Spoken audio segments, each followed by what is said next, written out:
This video is to help you update for your week 5 assignments.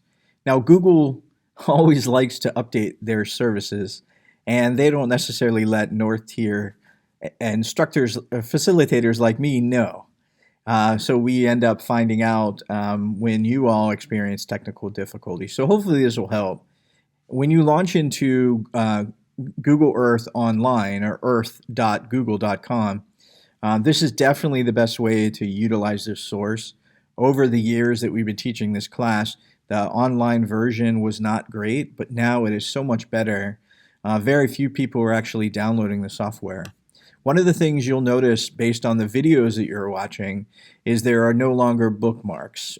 You only see create a new project.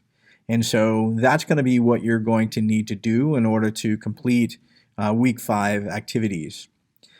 So for right now, I'm going to jump to a MyMap, which part of the directions were to save a MyMap and upload it into Google Earth.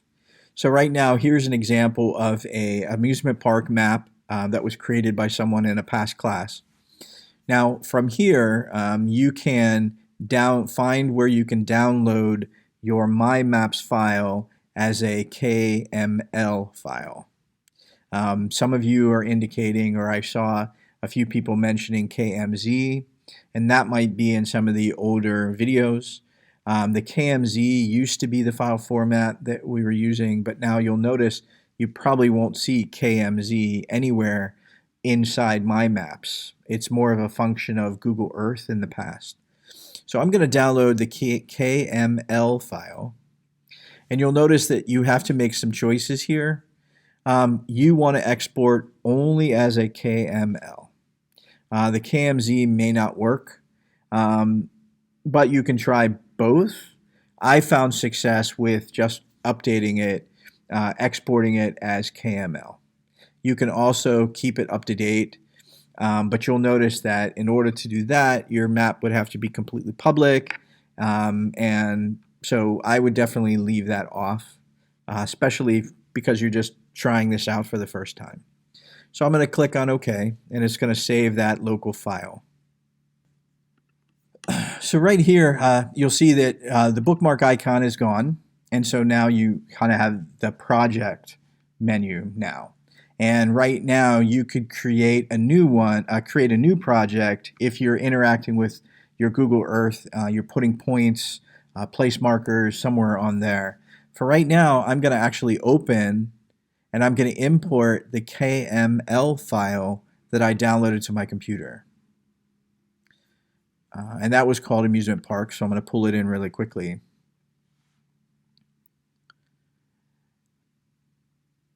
Now, as the error message mentioned, you know, the icons and the things you might have already added to the MyMaps didn't necessarily appear. But if you go in, you can make modifications now if you want to kind of revisit those points and start adding more images and tweaking it.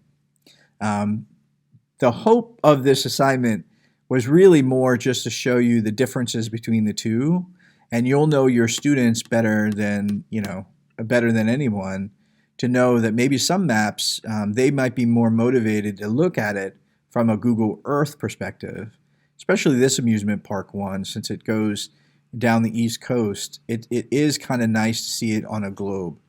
Also, you have all of the Google Earth tools where you can make it more 3D, you can fly in a little bit more, so you can have a little bit more animation that goes behind it in Google Earth versus more of a 2D kind of MyMaps. I hope this video has helped.